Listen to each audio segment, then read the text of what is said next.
Hello and welcome to the Rob Burgess Show. I'm, of course, your host, Rob Burgess. On this, our 56th episode, our returning guest is Jonathan Fowler. You first heard Jonathan Fowler on episodes 2, 10, 20, 21, 29, 30, 31, 32, 34, 35, 43, 48, and 51 of the podcast. Jonathan graduated with the BA in History from Indiana University in 2006. He is an unabashed left-wing political junkie. He has lived and worked in South Korea for 10 years, trying to help the citizens of that great nation hopefully talk pretty one day. A quick programming note. As you'll hear, I was in rough shape health-wise when we recorded this episode, so I got a few minor facts wrong. The Senate race in Indiana between Democrat Joe Donnelly and Republican Richard Mourdock was in 2012, not 2010. The video of the passenger being ejected from a plane was a United flight, not Delta. Also, after we recorded this episode, it was revealed that the USS Carl Vinson was actually headed away from the Korean Peninsula, not towards it. I'm sure Jonathan and I will discuss this at length during our next episode together. And now, on to the show.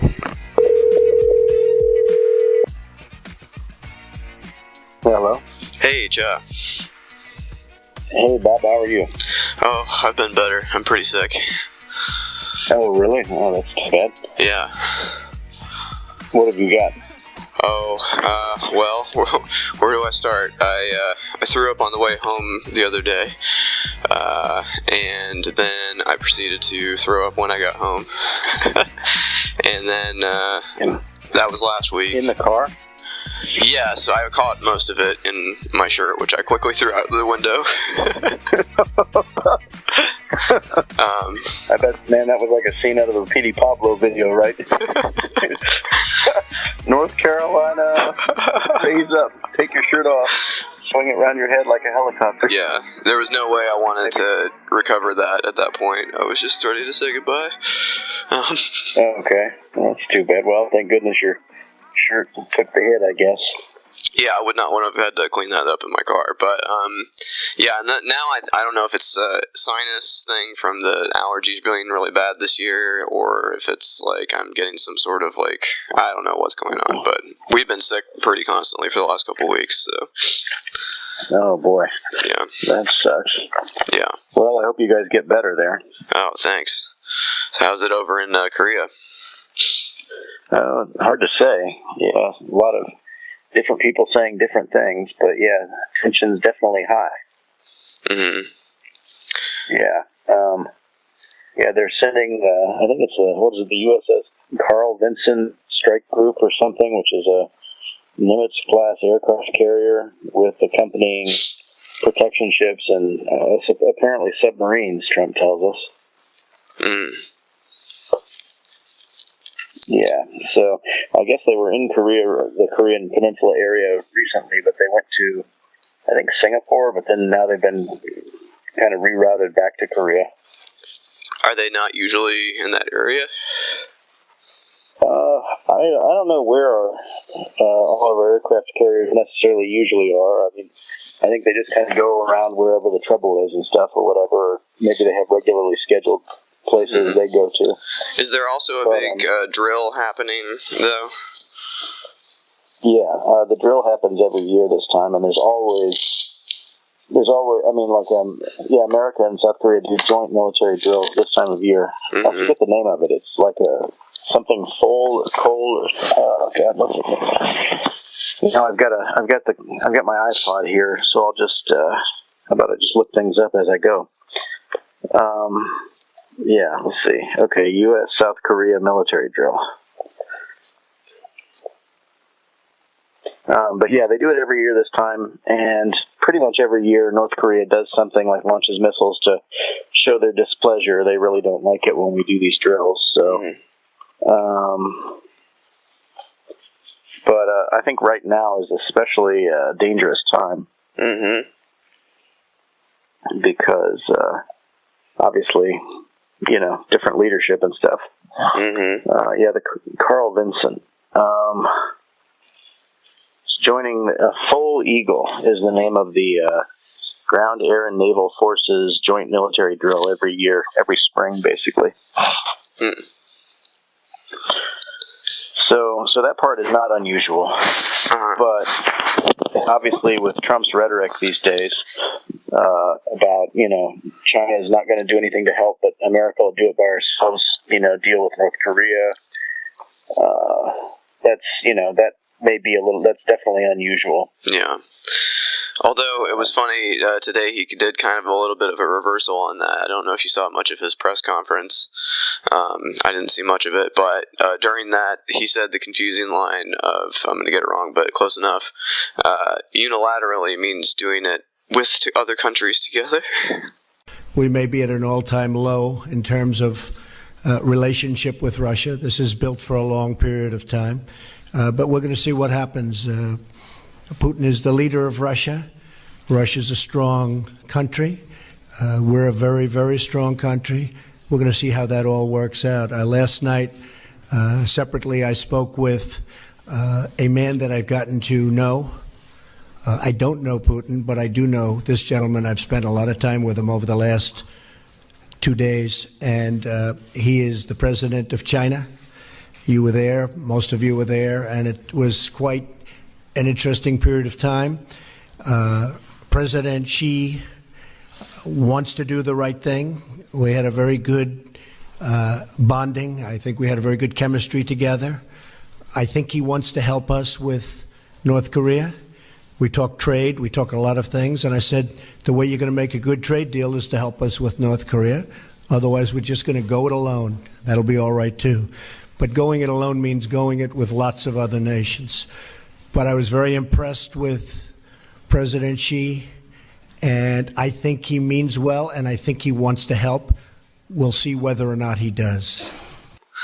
Oh, okay. I don't know if he just doesn't understand what words mean or if he's improvising or what, but that was his statement from today. Yeah. So either he misunderstood the word the first time or he misunderstood the word the second time. He's lying, or, he doesn't know what he's going to do. Yeah. Inspiring confidence. Well, I guess President Nixon had his madman strategy with North Vietnam at the time, but it's true. It just led to more years of war. It wasn't like actually a good strategy or anything. So. Yeah, for sure. Now, you were saying something on Facebook about a alert? Yeah, I have been unable to confirm whether or not the U.S. Embassy has sent out private alerts to American citizens who have registered for the advanced kind of alert system or whatever. I think one of my coworkers said that the other day, that he had gotten a message that morning from the U.S. Embassy and stuff. And so I was trying to confirm that on Facebook, but it looks like nobody else on my friends list has that. So, everybody's speculating. I've got right-wing people on there, Trump doesn't mess around. It's real this time. You better get out of Korea. Yeah. Don't you know, aircraft carriers coming to South Korea and military drills are going on? Yes, I know.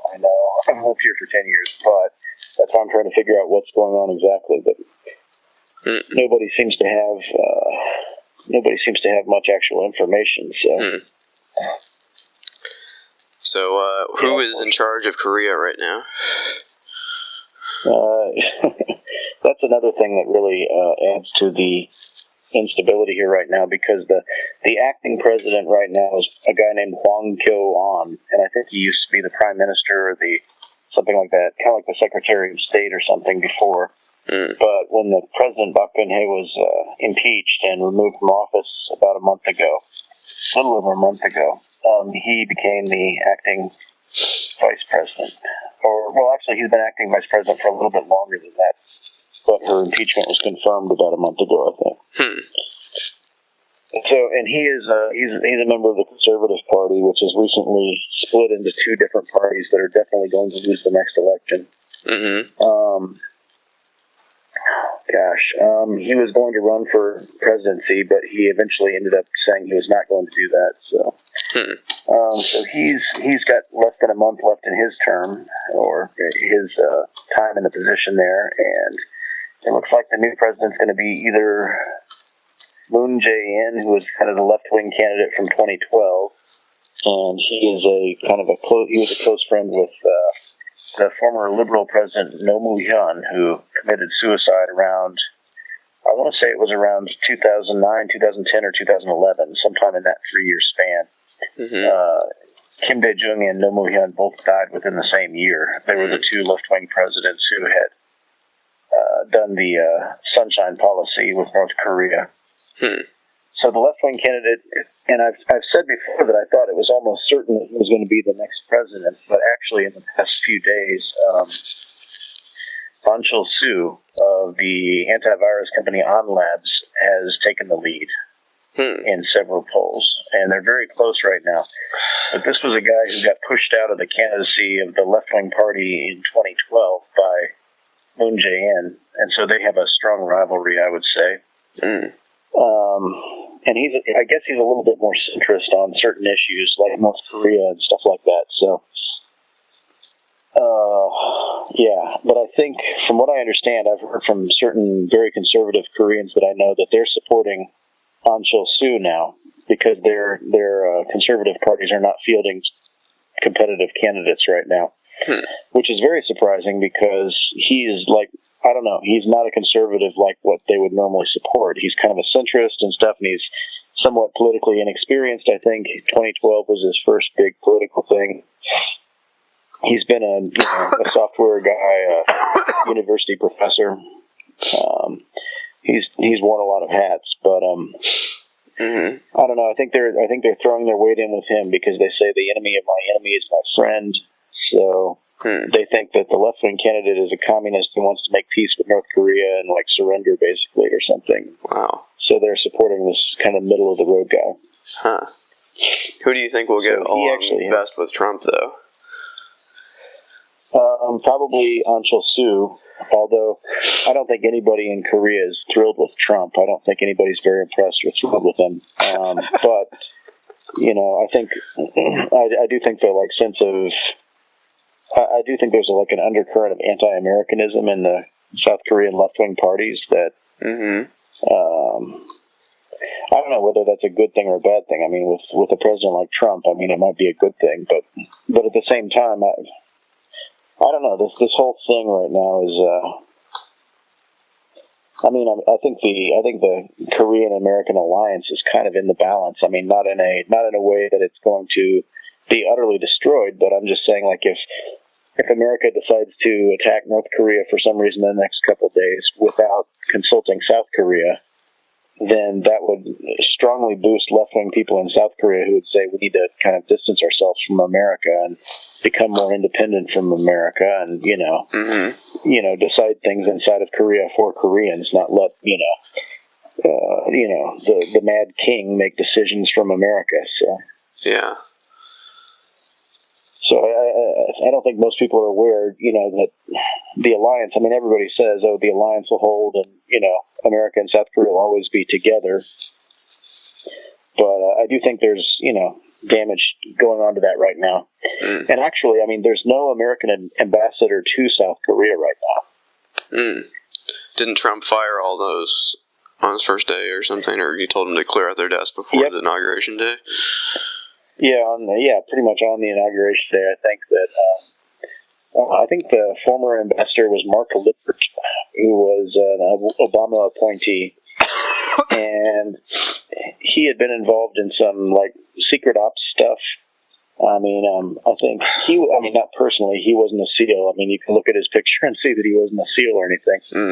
But he had been involved with coordinating SEALs in different areas or something like that. He had been involved somehow with top secret stuff. And then I think during it might have been the 2008 or 2012 campaign, he was working for Obama in Chicago, kind of like maybe as a foreign policy advisor, I want to say, or something like that. And so Obama gave him the South Korea post. So, I mean, you might say the guy was like, well, okay, he's just a political appointee, yada, yada, yada. But actually, during his time here, his face was slashed by a kind of a Korean nationalist guy who came up to him at a dinner with a knife and cut his face and cut his hand. He had a huge cut on his cheek. You can find, I mean, he's bleeding all over the place. They had to take him to the hospital and give him surgeries and stuff.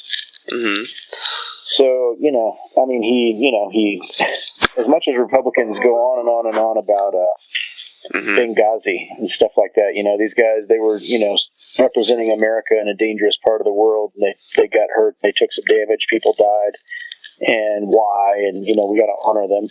But, Mark Lippert, political appointee though he may have been, took a knife to the face and wrist and hand, and, in service, serving America, not necessarily in a hugely dangerous part of the world on a day-to-day basis, but, and what do the Republicans do? First day, you're fired, you pack your bags, no, your son or daughters can't finish the year of school at the schools they're in now, like Melania and Barron Trump get to do or whatever. It's just, you're out on your ass. And in the two plus months since that time, Trump hasn't bothered to appoint a new ambassador to Korea. So we've been sitting here for 2 months without an ambassador. I don't know. I mean, I think you could say the deep state will run itself. And, I mean, a lot of this stuff is kind of on autopilot, but to the degree that ambassadors have any role at all, I think you have a pretty hard time arguing that this is not the exact time when you need to have an ambassador, when, you've got military drills in the area, you've got an instability because the president's been deposed and a new one's coming in with a different government. You've got a new government in America. North Korea and China, North Korea is challenging South Korea and America and Japan. China is doing actually an economic boycott of South Korea right now. Japan and South Korea are always fighting over the comfort women issue from World War II and the colonial period. It's a hugely unstable time. No, I think there's definitely an element though of just spite, because you're just, these are all Obama's people and we're gonna clear them out. But yeah, when you want to appoint someone else in their place, if you're gonna do that, like, at least have somebody there. Yeah, I think, I don't know, I think he does a whole bunch of these things just to make, Republicans feel like, yeah, he went through and he got rid of the old, it's very Stalin-esque, I don't know what the word is, purging everybody from a previous administration or something, just, you're fired. I mean, they're not killing them or sending them to Siberia, but they're moving people. It's almost like de-Baathification in Iraq, right? I mean, you remember the old thing, and even though you're the only one who knows how to do the job, and we don't have a replacement for you right now, you're gone. And if that job doesn't get done, so be it. That's a good, I remember that, So obviously, new government, a temporary government in South Korea, belligerent government in North Korea, China problems, animosity, Japan problems, an insane person in office in America, regularly scheduled military drills, nuclear testing, missile launches, no ambassador, the Syria thing last week. It's obviously a hugely unstable time overall. Yeah, well, don't forget the Lil Kim's brother, who was the victim of a prank show. That's. Or at least what they thought was at least they thought that was a prank show. Yeah, that's such a weird story. I don't know what to. As far as what do they have? I think the two assassin women were Malaysian, maybe, and South Vietnam, or in Vietnamese rather. I don't know how they got them to do these pranks on people. I hope we get some more details on if that's true or if that's just a cover story or something. But yeah, it makes you wonder. How they were. How were they able to handle the sarin gas or whatever? The VX nerve gas themselves, or the liquid or whatever, without killing themselves or sickening themselves. Because if you think it's just water, you're not going to be worried about getting it on your hands or something like that or whatever. So if they thought it was just a prank, I don't see how they handled it safely or how they survived it, basically. Was it just luck? Yeah, this is an insane story. Who is even supposed to have been behind it? I mean, you say these nationalists of different, like, Philippine or whatever, but, like, is it, like, the president of, I don't know, who is it? I don't know, who it is it? You mean who ordered the assassination? Yeah. Undoubtedly, North Korea. I mean, North Korea said they wanted to be included in the investigation, but I don't think that they even had a theory about why this guy wound up dead. But why did they do it? Why did they do it in this way? Was this the only way they could get to him? I don't know. I mean, it seems so bizarre. Yeah, a lot of things they do are bizarre. I mean, maybe they thought that they would, be able to. I mean, and they might have been partially right. Maybe they thought that they could get more of their agents out of the country if they did it with water rather than like walking up and knifing them or something. Yeah, that's a good point. And it's true that they were successful in getting most of their North Korean agents out of the embassy back to North Korea, I think, before the law figured out what had happened. Wow. But is this just because of the long-standing feud in the family? Well, I think it's something that, goes back thousands of years, like to Genghis Khan and to, the princes of Europe and so forth. I mean, like, if you're the king of a country and you've got a brother out there somewhere who could legitimately be seen as also a rightful heir, who could potentially, foment some sort of a movement against you, although I don't think that was ever realistically going to happen. I mean, yeah, the logic of the royalty is to just kill that person, so I don't think there's anything new about it from a motivational standpoint, but okay. The method is obviously new. Well, I just thought it was maybe this was some other country's chance to get at North Korea, but somebody connected. I think this guy had spoken out against North Korea a time or two, so killing him actually didn't really help anybody except for North Korea. Oh, okay. I don't think anybody else had anything out against this guy, really, as far as I know. Yeah. But so anyways, I think the strike group should arrive at Korea on Saturday or Sunday this weekend, I believe. Which also, I think I want to say the 15th, which should be Saturday or Sunday also, is going to be the 105th anniversary of Kim Il-sung's birth in North Korea, I guess. And so they're planning, North Korea has told all foreign journalists in Pyongyang that they should prepare for a big event or something like that. So whether that means another nuclear test, an attack on South Korea, just a missile launch, or, all-out war with America and everybody else, who knows? But, probably a nuclear test, I think. I think they say they've been clearing out that mountain that they like to test underground with. Yeah. It sounds like you're really suffering there. Yeah. Sorry, I'm trying not to let it affect my performance. Yeah. But I've been thinking about investing in some sort of a microphone that I could hook up to my phone or something. Like if there was a high quality microphone that could be attached to the phone, because I have noticed that the quality of my voice doesn't carry very well in some episodes. So I'm trying to speak loudly and clearly today. I hope it's coming over pretty well. I can hear it better now than probably any time during the call, so. Okay. Yeah. Okay, I'm standing in the middle of my house. But yeah, I don't know if you know of any particularly good microphone setups for the iPhone.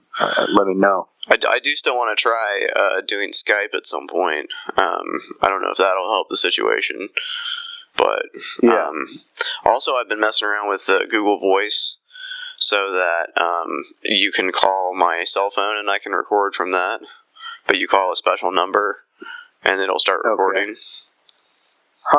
Okay. Yeah. Interesting. So there's a couple different ways to do it, but yeah, I'll look and see if there's a mic for your phone. I'm sure there is. I mean, it's just got to be some kind of, headphone attachment or something that would be, I don't know. So. Yeah. Well, I'll try to look into that pretty soon. Good. Well, yeah, that would be good. But. Okay.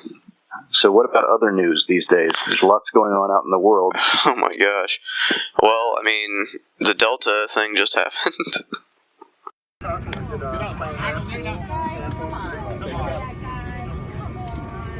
This is nuts.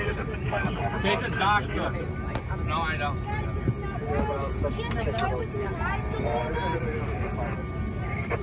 they run a car with the pilots and have them drive?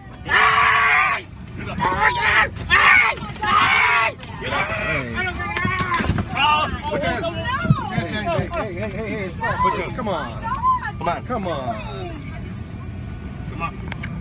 There you go. Hey, you busted his lip. Oh my God! Look at what you did to him! Oh my God! Oh my Good work, guys. God! Good work. Way to go. This is horrible. Of course, we just walked the plane.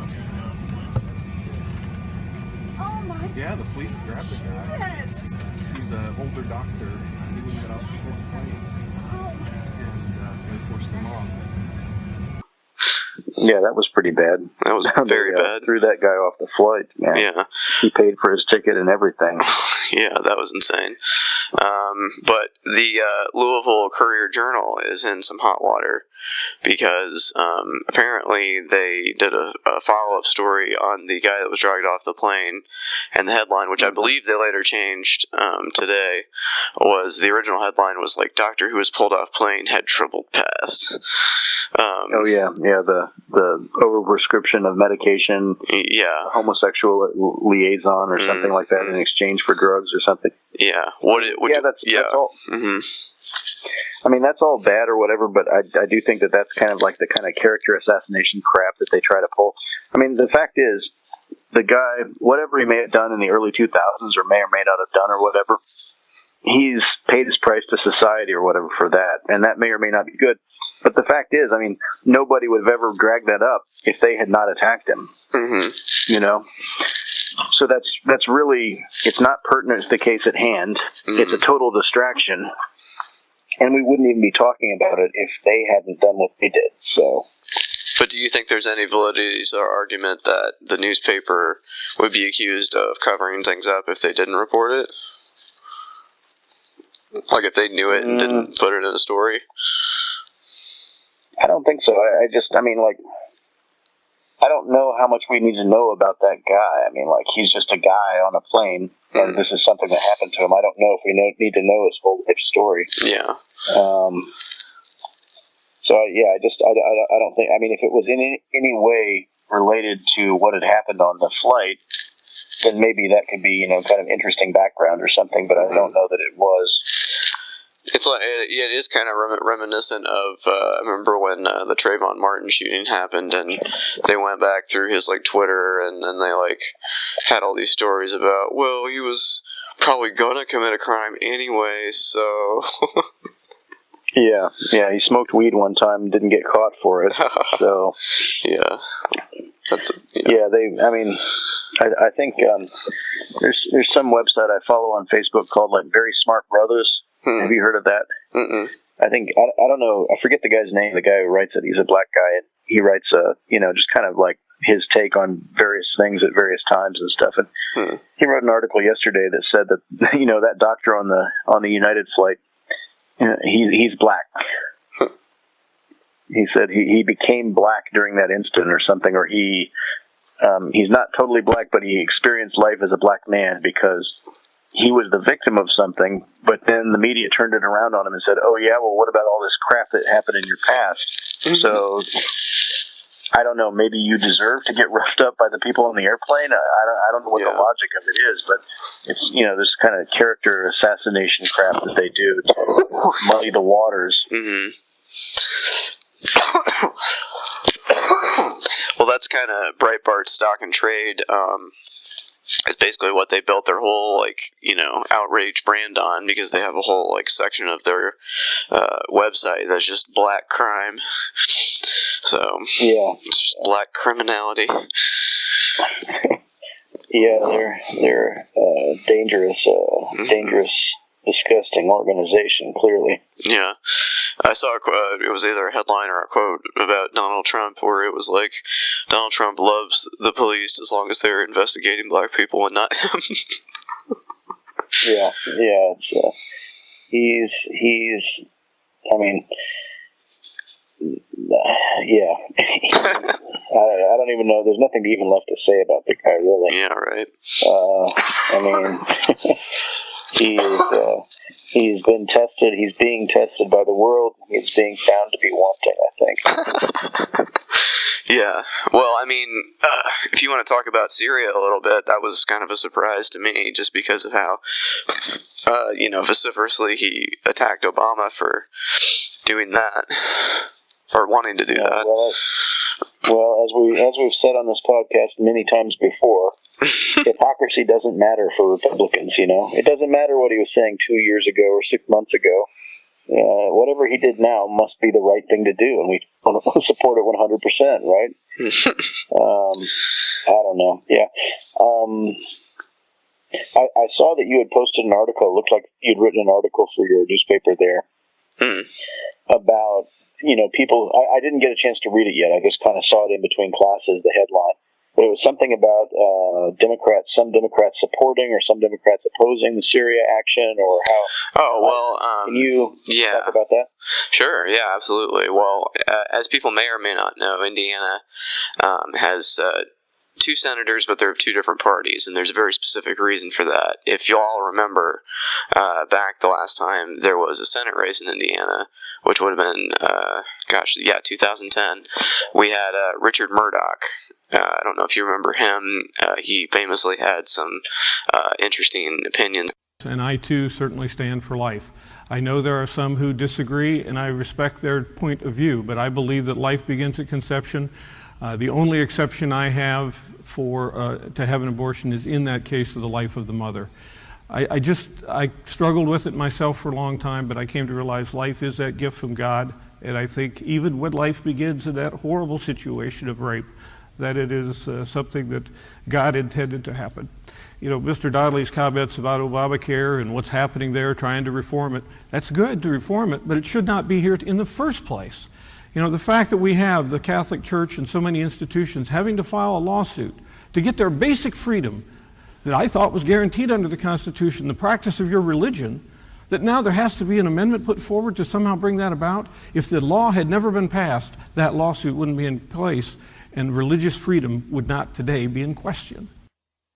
This was the same election cycle with that one guy in Iowa who's talked about there was ways of shutting that down. You remember that?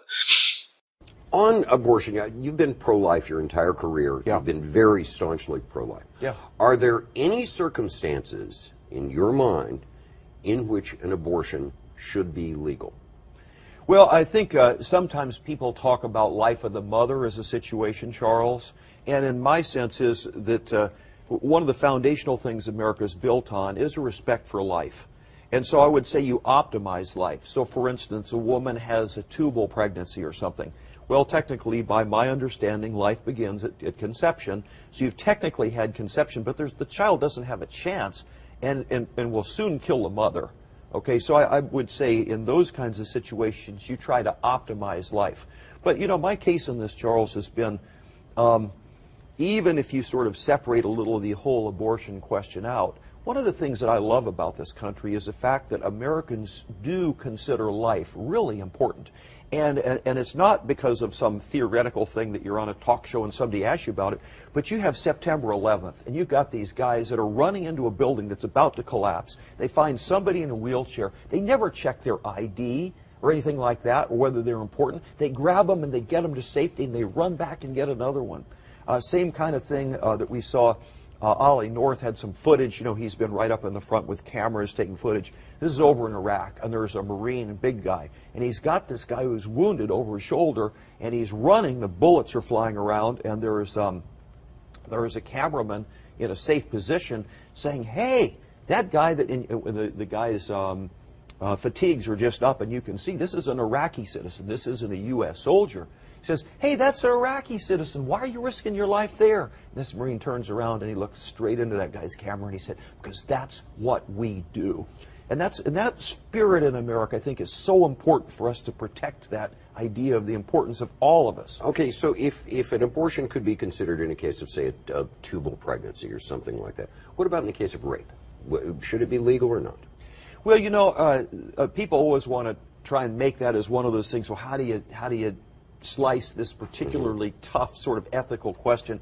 It seems to me, first of all, from what I understand from doctors, that's really rare. If it's a legitimate rape, the female body has ways to try to shut that whole thing down. But let's assume that maybe that didn't work or something. You know, I think there should be some punishment, but the punishment ought to be on the rapist and not attacking the child. Is this like the legitimate rape thing? Yes, exactly. That was Richard Murray. He was like the state treasurer or something. Anyway, he probably would have won if he hadn't said that. Like, let's be honest, like that really sunk him. I even knew like moderate Republicans that were like, "Hey," so Donnelly surprise won. So kind of a fluke. Indiana went very red for Donald Trump, as I'm sure most people know. And then it kind of started to show itself early, but the first time I saw it was the Gorsuch vote, where they were going to do a filibuster, but they allowed a few senators in states like Indiana to, vote for him so they wouldn't get slammed with an attack ad come, 2018. Or maybe it was 2012 when the election was. Anyway, whenever that was. Midterm election, I think it was. Anyway, it doesn't matter. 2014? Was it 2014? It's 6 years. So it must have been 2012, right? Well, 2012 was the presidential. But they have senator. It doesn't matter. I'll look it up later. But okay. Anyway, so a few years ago.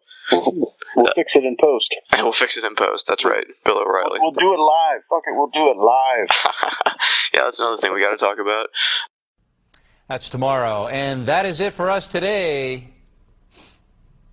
Okay, I don't know. Whatever it is, it's not right on the teleprompter. I don't know what that is. I've never seen that. No, there is. We are going to do Sting, yeah. Okay, but now I can't read it. There's no words on it. Okay.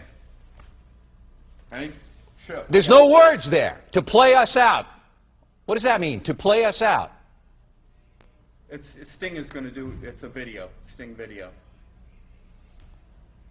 What is for credits? I don't know what that means. To play us out. What does that mean? To end the show? Yeah. Yeah. All right. Go. In 5, 4, 3. That's tomorrow, and that is it. Okay. In 5, 4, 3. That's tomorrow, and that is it for us today. And we will leave you with a. I can't do it. Okay. We'll do it live. Okay. No. We'll do it live. Fuck it. Do it live. I'll write it, and we'll do it live. Right. Fucking thing sucks. In 5, 4, 3. That's tomorrow, and that is it for us today. I'm Bill O'Reilly. Thanks again for watching. We'll leave you with Sting and a cut off his new album. Take it away. But anyway, Joe Donnelly, our senator, who is supposedly a Democrat, has now voted for Neil Gorsuch for the Supreme Court, even though that's obviously a stolen seat. Very disappointing. Very disappointing. The Republicans didn't need his help to do that. He didn't really, So anyway, that happened, and then come, the Syria thing, then we have him supporting Donald Trump in the Syria strike, even though he did not seek congressional approval, which was a requirement of Democrats by and large, and Republicans, obviously, last time. But this time has shown itself to be a purely partisan act on pretty much every Republican's part, and on a fair number of Democrats, too. A disappointing number, including our Senator Joe Donnelly, who I wanted to, whatever. But anyway, that's a short version of that. Yeah, obviously I think the Syria story has many, many, many layers. Mm-hmm. And I don't know. I mean, on its face value, well, where to begin? Where do you begin with this kind of a story? Because, I don't know, 2013, maybe? Mm-hmm. I mean, during the time at 2013 when Obama was talking about the red line, and I have, at this point, not ordered military engagement in the situation, but the point that you made about chemical and biological weapons is critical. That's an issue that doesn't just concern Syria, it concerns our close allies in the region, including Israel. It concerns us. We cannot have a situation where chemical or biological weapons are falling into the hands of the wrong people. We have been very clear to the Assad regime, but also to other players on the ground, that a red line for us is we start seeing a whole bunch of chemical weapons moving around or being utilized. That would change my calculus. That would change my equation. It's somehow under its safe. In a situation this this volatile, I wouldn't say that I am absolutely confident. What I'm saying is we're monitoring that situation very carefully. We have put together a range of contingency plans. We have communicated in no uncertain terms with every player in the region that that's a red line for us, and that there would be enormous consequences if we start seeing movement on the chemical weapons front, or the use of chemical weapons. That would change my calculations significantly. And Syria went ahead and used their chemical weapons and killed like 1,400 people, I believe, largely civilians as far as we know. And then Obama didn't do anything, and then, well, partially because, he didn't get an authorization for use of force or whatever from Congress, which, I mean, that's another angle you can approach this from. I mean, do we even need that anymore? I mean, everything we've done for the past however many years has been based on the post 9/11 use of force to fight terror, right? Or whatever who even knows what the original parameters were, but we've gone above and beyond those parameters long, long ago. So I'm not entirely bowled over by the argument that Trump needed congressional approval or that Obama needed congressional approval to do anything. I mean, okay. Well, setting that aside, do you support it or not has been pretty interesting to watch all by itself. The congressional approval is just icing on the cake, really, but there is plenty of evidence that, the people that were opposed to it under Obama are suddenly fine with it with Trump, even though Trump was one of the people who, and yes, hypocrisy doesn't matter anymore, but it's just interesting to see an entire party and a large part of the quote-unquote opposition party just, sway with the winds, Yeah. Well, I do think, to me, even going all the way back to 2003, you and I we were actually staying at a hotel somewhere down in South Carolina on spring break or something, chilly spring break in March of 2003, late March 2003. Yeah, that was just a crazy coincidence of time. The one spring break during college where I left the state and that happened. Yeah, maybe we should have stayed in Indiana. We should have, yeah. We could have just watched that on the TV. Maybe it wouldn't have happened. I don't know. Oh, no, right? It's like the big ball game wearing your favorite socks. Lucky socks. And well, anyways, we were never convinced by from what I remember, we were never convinced by the arguments about nuclear weapons and mushroom clouds over Washington, D.C., and, chemical, biological weapons non-compliance and WMDs hidden everywhere. And, you still talk to some soldiers here and there, and they say, well, he had WMDs. We know it. They didn't report it, but he had them. And I don't know. I don't know what that, we'll see. But I was never convinced by those arguments. But I think the argument that I would have been convinced by would have been a human rights argument. If George W. Bush had come in from the beginning and said, we're going there to liberate them and give them democracy and free them from this guy, Saddam Hussein, who's a psychopath, and his sons, Uday and Qusay, are a couple of psychopaths who are, raping and murdering women on their, wedding nights and stuff like this. I mean, that would have been something that I would have been more sympathetic to. And you could say, well, there is never any just purely humanitarian reason to do something. I mean, it's always the oil, or it's always something else. And yeah, there are underlying reasons, but I do think that humanitarian stuff is, I don't know. I think it's a legitimate cause for war. Mm-hmm. If not beforehand, then after the fact. I mean, we didn't go into World War II to stop the Holocaust. But, but by God, that's the justification for the whole war. I mean, afterwards, basically, which is that right or wrong? I don't know. Yeah. There's always the danger of mission creep. And, if you don't think about what's going to happen after you drop some bombs, that, something will happen. If you don't think about it, something you don't want to happen might happen. That's been my gripe, because there doesn't seem to be a coherent plan, especially not from the Trump administration, on what happens after we do what. Do we want Assad out? Do we not want him out? Is it barrel bombs too that we are upset about? Is it just the chemical weapons? How mad are we for Russia's involvement in all this, to whatever degree that is proven?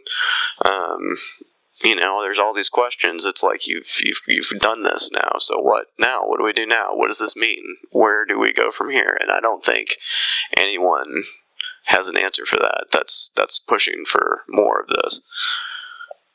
Yeah, I think that's another really confusing thing about all this too, is because even if I am inclined to say, dropping chemical weapons on your own population does cross a line, and there should be a response.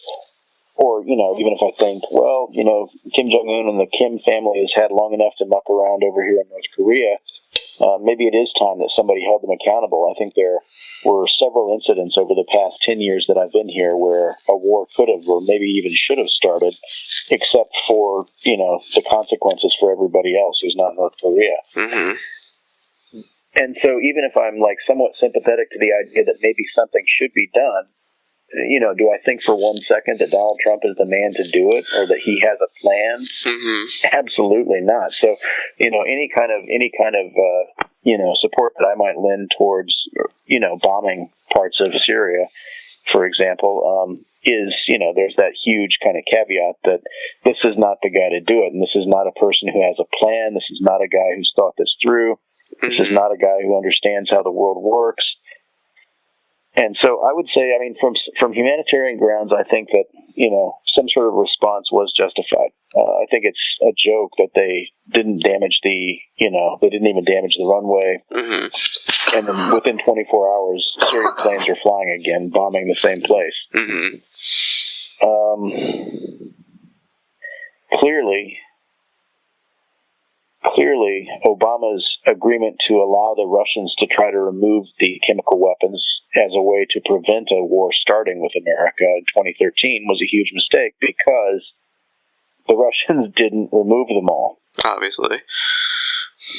And they say, I think they might say, Al-Qaeda had the weapons, or the terrorists had the weapons.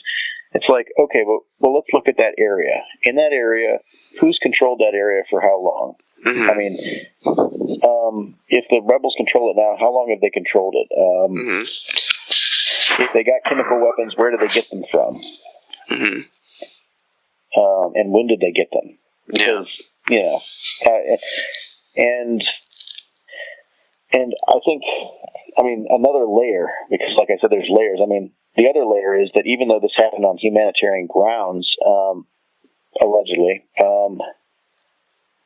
I don't really go in for conspiracy theories, but the one conspiracy theory that I would be kind of, I don't know if you can call it, I guess it's sort of a conspiracy theory, is that Putin either planned this with Trump or did this knowing that Trump would respond in this way, and it would put some distance between Trump and Russia and the allegations, and it would, hijack a couple of news cycles, which it successfully did, and take and now I heard today that Trump said I think American and Russian relations are at an all-time low right now. Okay, well, that's very convenient for you to say when you've been saying nothing but good things about Putin, and he's been doing the same for you, and now you've reached a point where there's so many investigations and collusion going on that it's like, I got to distance myself from this guy somehow. How can I do that without starting an actual war? Okay, we'll bomb a place. We'll tell the Russians an hour before we bomb it. They'll tell the Syrians so they can get people and stuff out of there, and we won't tell Congress. And then for 24 hours, everybody will be telling me on cable news how presidential I am. Mm-hmm. And they'll forget about all the investigations for a little while. They'll forget about the corruption and the collusion and all this stuff. And mission accomplished, right? Mm-hmm. And the cravenness about this is that if Donald Trump knew about it, then he knew that chemical weapons were going to be used on civilian populations. And if he didn't know about it, it's still a situation where those kinds of decisions are being made by the Russians because they have an interest in keeping Donald Trump in power. Mm-hmm. Because he's a guy that they know that they can work with. So just having Donald Trump as president is potentially getting innocent civilians in the world killed with chemical weapons because they're pawns in somebody else's game here. Mm-hmm. Yeah. And frankly, right now, that's my concern. I'm over in South Korea. I voted for Clinton. I voted for Bernie Sanders before that. I don't want to get killed by a bunch of fucking idiots who don't understand the world.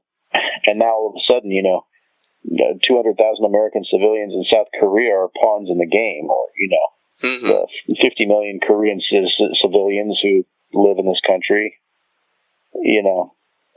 everybody's lives are in danger because some segment of the population, a bunch of uneducated voters, thought this was their year to stick it to the system or whatever. Well, funny you should say that because some of the deplorables have been, the Steve Bannon wing of the party have been decrying this bombing, saying it's a total, abdication of his duty to America first.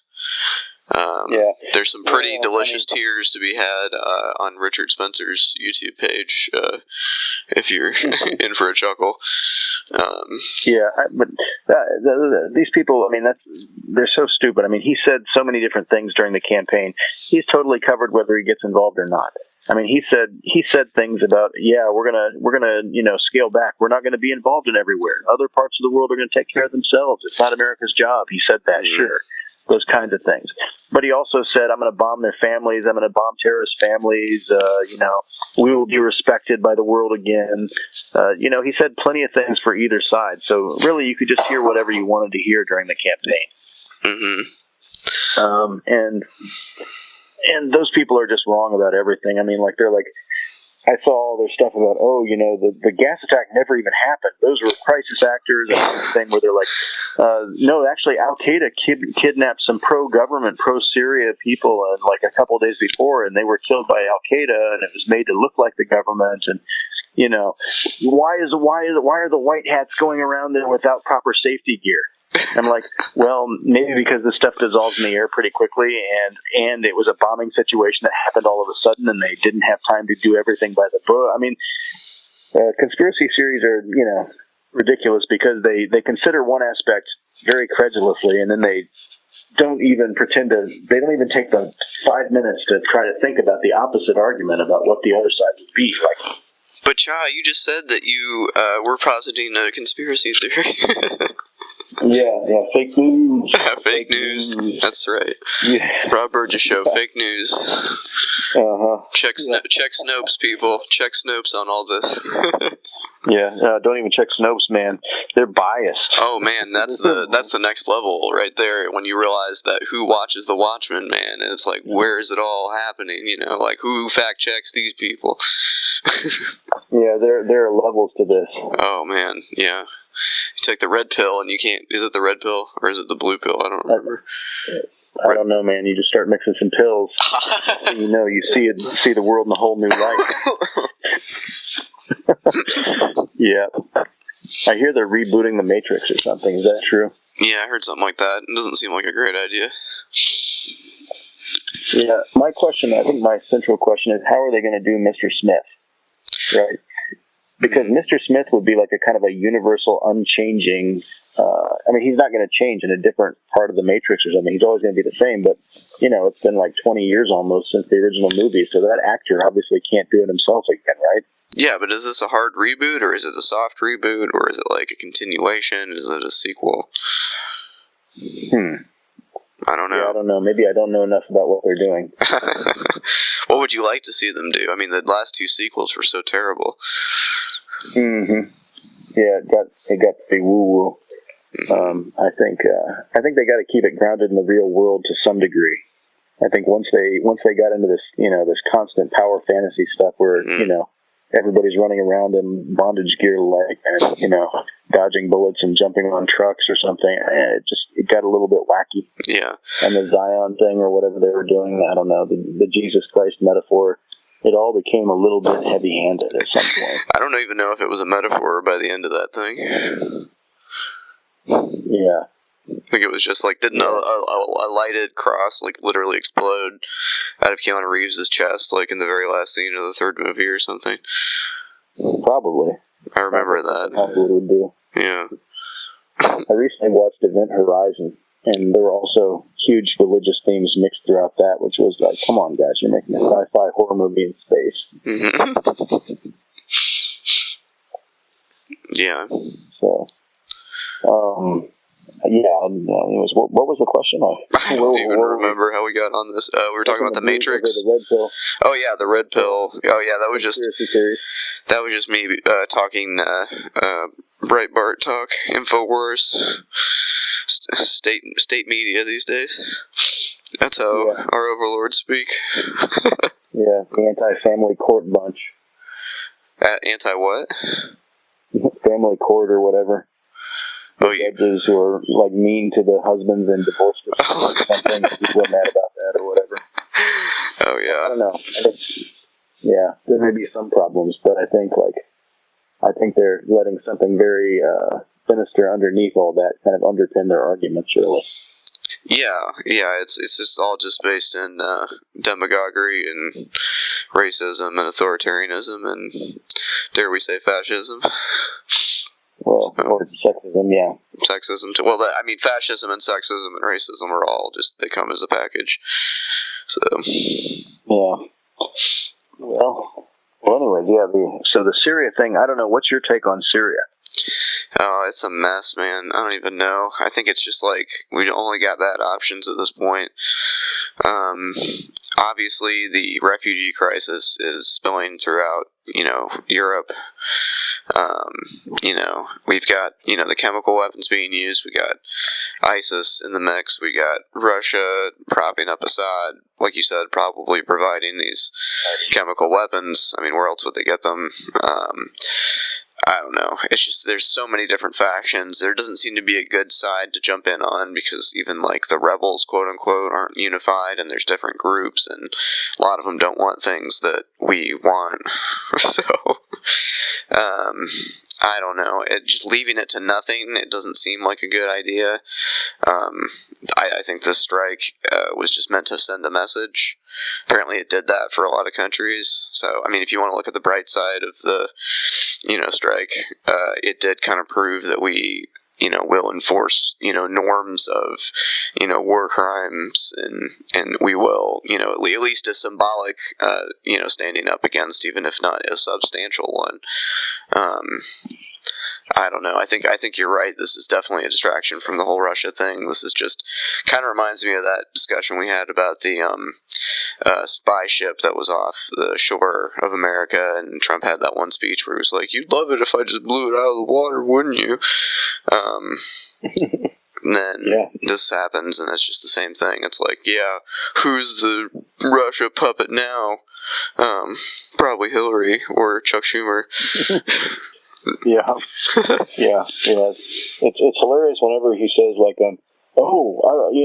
here's pictures of Hillary Clinton or Joe Biden or somebody meeting with the Russians. Why aren't they being investigated? It's because they didn't benefit from the Russians, dumb fuck. That's why they're not being investigated.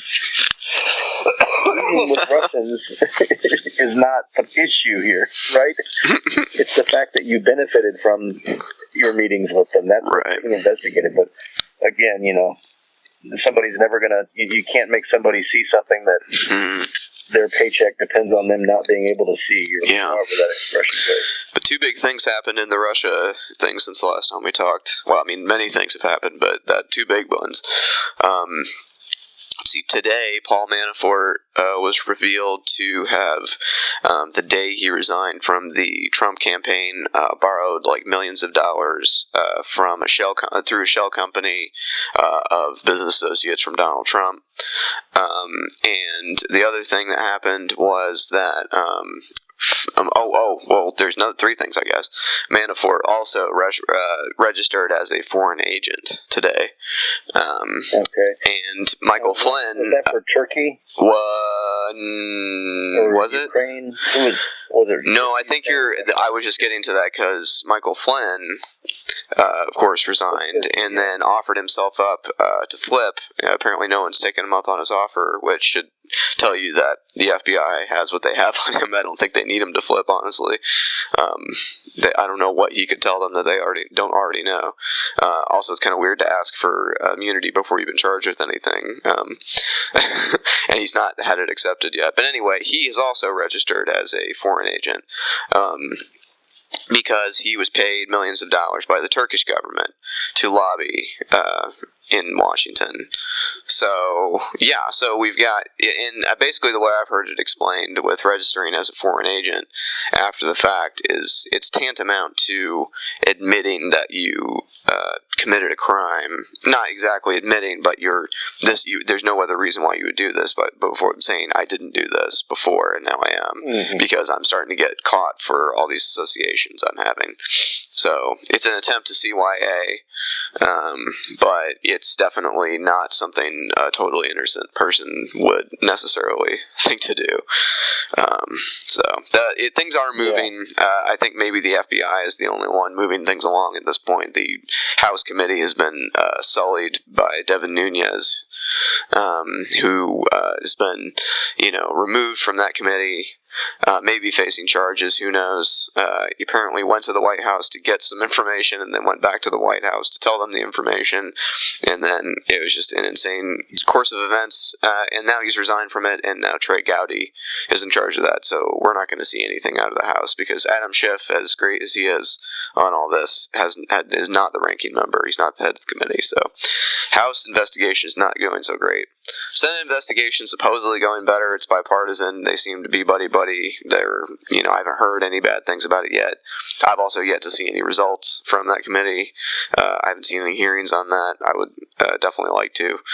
And then, of course, we have the FBI investigation, and that seems to be where most of the heat seems to be coming from on the Russia thing, because the other, basically the check and balance system has defaulted in this case, because the legislative branch has fallen down on the job of holding the executive power in check in this way. So, people are saying that we don't really have a shot at impeachment or anything approaching that until the Democrats control the House, which can bring charges, and they'll be in charge of all the committees.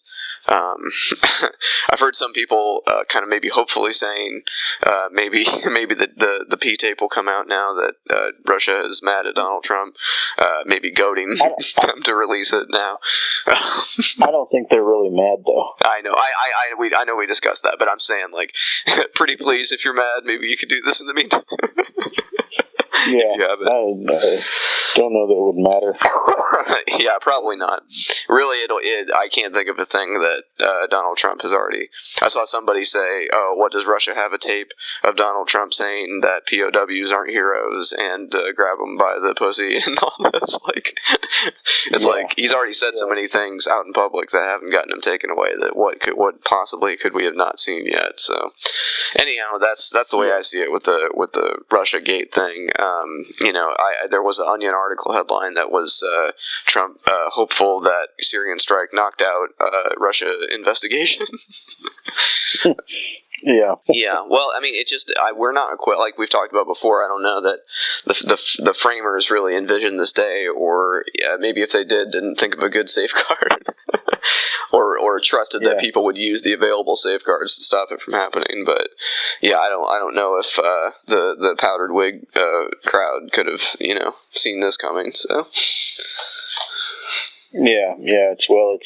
I mean, we've essentially got an entire party either that has committed treason or is covering for the people who have committed treason. So, and they control pretty much every branch right now. So, yeah, it's a uniquely bad situation. And from what I understand about the gerrymandering and everything, Democrats really don't have much of a shot of retaking anything in 2018. So, looks like it could be 4 years before we're able to turn this thing around, which is. Yeah, it's just, I mean, a lot of, we're less than 3 months in, and we've become involved in Syria, and it looks like we may become involved in the Korea, or we may initiate the Korea situation. Who knows? I mean, what would the plan even be if something happened over there? What would you do? Where do you go? Is there somewhere to go? There's probably not, right? I mean, I don't know. Supposedly, Americans will be evacuated by plane, but considering that the main airport in the country, the Incheon International Airport, is on an island just off the northwest part of the coast here, very close to North Korea, and it would undoubtedly become a target very early in the war. I don't think I'm going north, so my plan is basically to march south. I don't, if they start bombing this area and I don't die in the first wave or something, just start heading south and try to avoid the Osan Air Base, which is somewhere a little bit south of me too. That would be a target, I'm sure. But yeah, probably stick to the mountains or something. I don't know. Head towards Busan and maybe try to get to Japan. Something like that.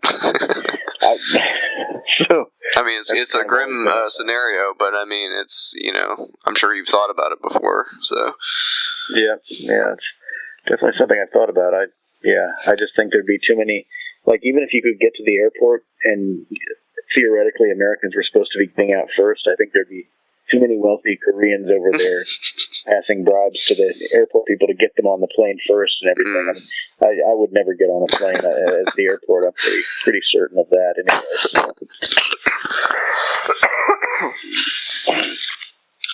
Yeah, of course. My dad tried to call me earlier because I think he'd seen something on my Facebook where I was asking about the evacuation warning or something like that, if there had been one, and all the ex-Army people on my Facebook were like, "Oh yeah, it's definitely happening. Something's going to happen. I'd get out of there now if I were you." I mean, I don't know. Number one, I've been in Korea for 10 years. I've got relationships, I've got connections, I've got people I know and care about. I've probably taught over 1,000 people in Korea easily in 10 years, at least. I don't know. It's a place to live. It's a society. It's, people live and die their whole lives over here. And I'm plugged into that as far as what's going on. If a war happens, it might be good to get out if I could. But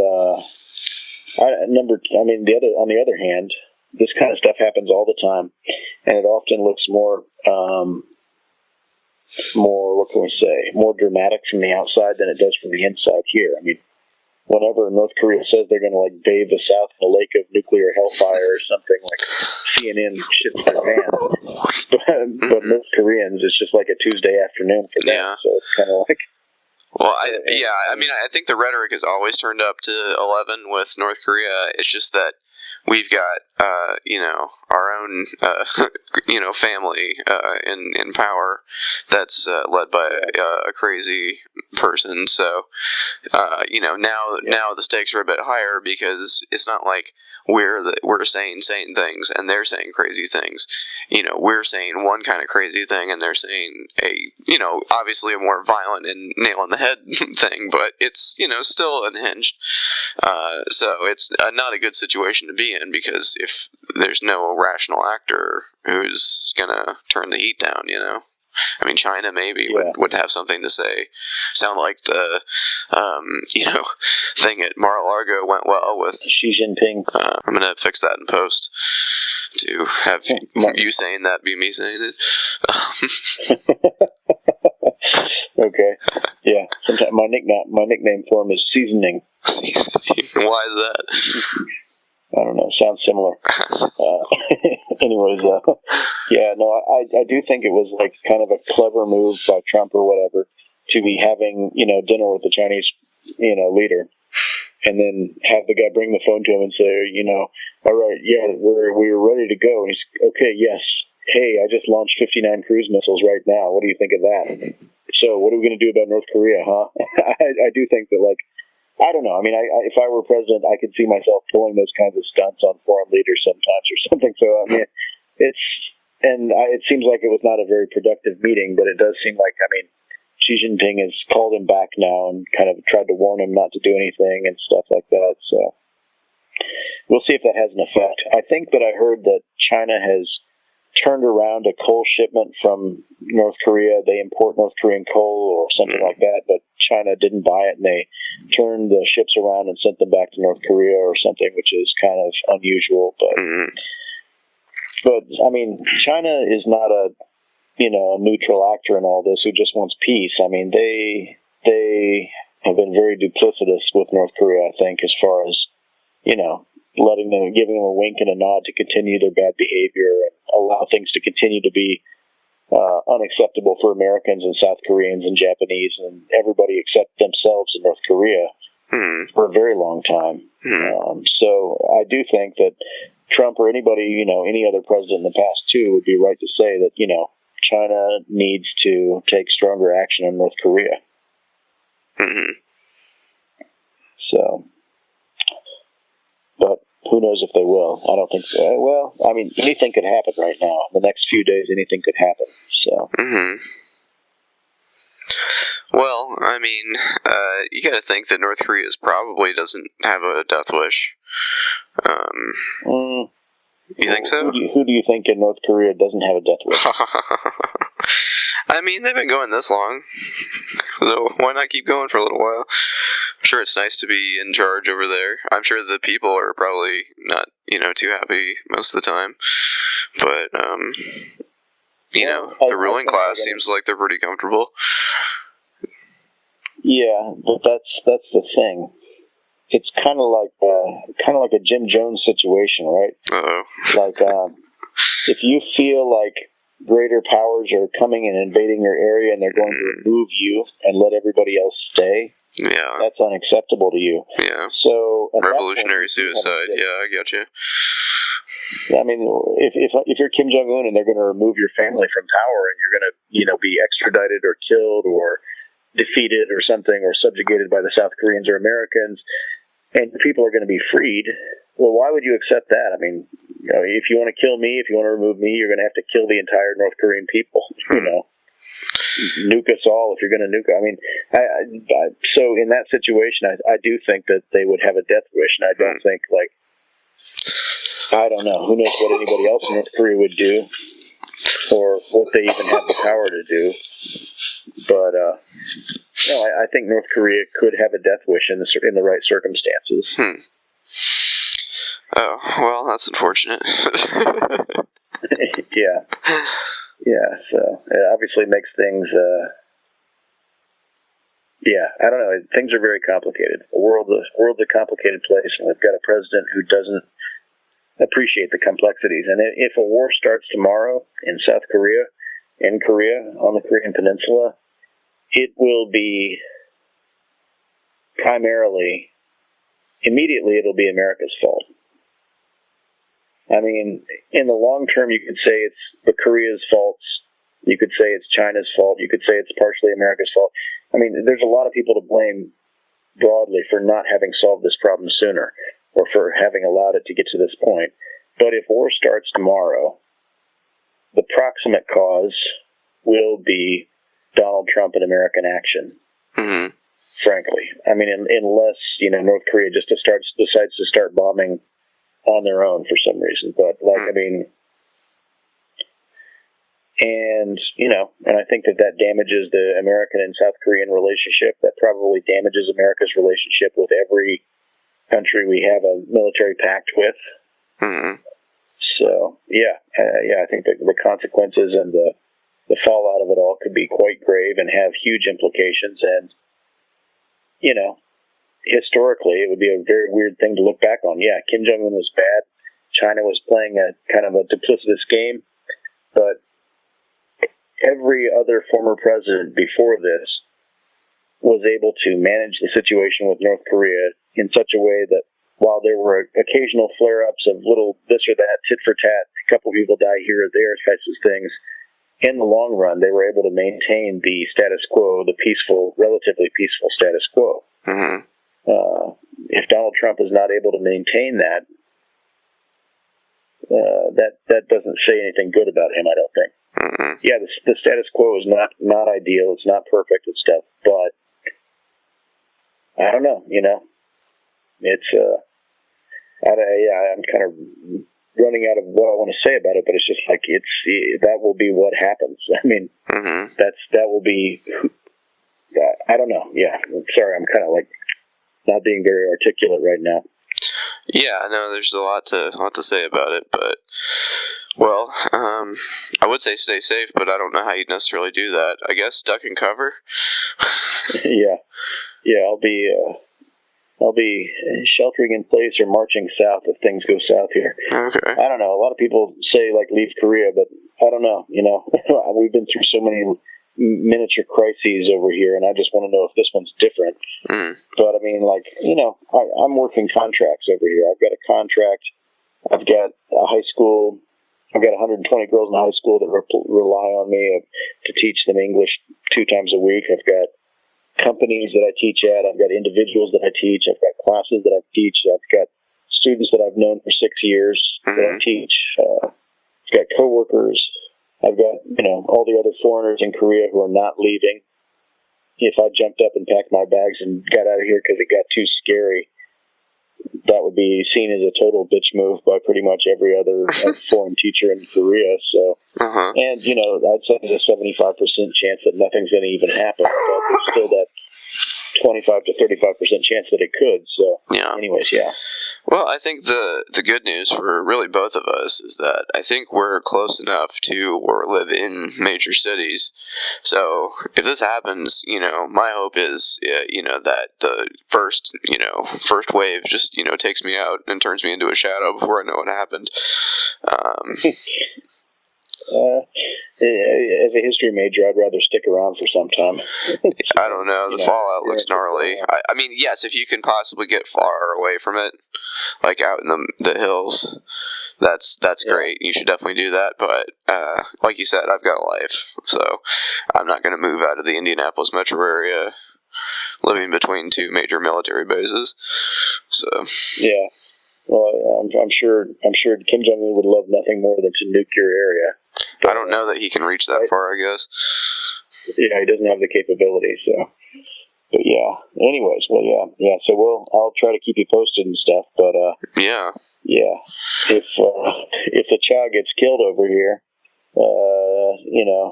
I'm totally okay with my life being used as a political wedge. Oh, well, great. because there's a lot of people a lot of stupid people who voted for Trump and didn't think I don't like Obamacare. Oh, actually, wait a minute, yeah, I do. Hillary Clinton's a sick woman and she's going to die any moment. Oh, she's still alive. There's a lot of stupid fucking people out there who voted for something, and if you motherfuckers get me killed. A lot of people try to say, well, people died, we can't politicize that.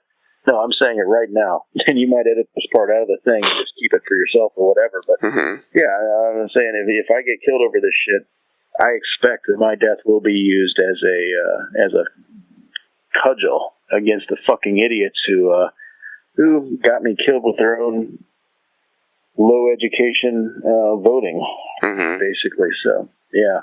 Well, if I still have access to editing software and a reliable internet connection, I will make sure that your words will be used as a political tool. So yeah, we will. Your words will live on in the smoke signals we send our neighboring peoples. Right. They will hear about the one they call the Cha. That's right. So, anyways, yeah. So, anyways, I don't know what else I'm trying to think. There was some song I was going to mention because we usually wrap up with music, but there was some song I was thinking that was a hot song or something, pretty good song these days, but I can't think of what it was right now. Damn it. Whatever. I don't know. I think it was an American song. I don't know. Well, whatever the hell. Anyways, there's good music out there. Go find it. Thanks for that final recommendation, Chad. I'm glad your last words were a real strong statement. Yeah. Just go to YouTube. There's always something. Yeah. 5 hours later, you'll be watching some documentary about Australian coral reefs, the ecosystems therein. But damn it, enjoy the music. Exactly. Yeah. 50 years hence, they'll say, Cha died 2 days later in the initial strike of the North Korean army, but we may never know what song he wanted to recommend. What could it have been? What was on the radio those days? What was, Are you doing like a S-Town version of the Cha? Yeah, maybe so. Yeah. What was what was the last song? What was on the hot charts? What was Carly Rae Jepsen up to those days? What was her latest hot track? He was a Clinton fan. Was he listening to that fight song? I don't know that song. What is that? That was Hillary Clinton's official campaign song. It was This Is My Fight song, Take Back My Life song. Surely you've heard it. I don't think I know. I mean, it doesn't matter. It's okay. Terrible. Near the end of Cha's life, music stopped mattering. General malaise fell over him. Yes, he was inconsolable. Anyways, well, we better wrap up. This may be our last podcast. Who knows? But yeah. We'll see. Keep an eye on the news over the weekend, because whatever happens, it's definitely coming towards a head this weekend, I believe. So. Okay. Well, if something does happen and you're in like a bunker or something, like record on your iPhone, like on the voice memo thing, so that if they discover your phone later, we can see what happened. Yeah. It'll be like that last moments of the Blair Witch Project. I'll be like sniveling and stuff. This is Big Daddy Cha-Cha, and they're bombing every day. And go to this address and wipe my hard drive, please. Oh, here it comes again. I gotta go. Talk to you later. Something you can imagine. I should have gone in private mode. Or I should have gone incognito. Yeah, something like that will be coming. I don't know. Anyways, yeah. Hopefully things will be okay. But yeah, it'll be interesting one way or the other. But for sure. All right. Well, take care, man, and good talking to you. And stay safe to the degree you can. So yeah, you too. And I hope you and your family feel better soon there, as far as the sicknesses and stuff. Oh, thanks. Well, we're coming into whatever. Who knows? Anyway. All right. I'll talk to you later, man. All right. Bye.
If you enjoy this podcast, there are several ways to support it.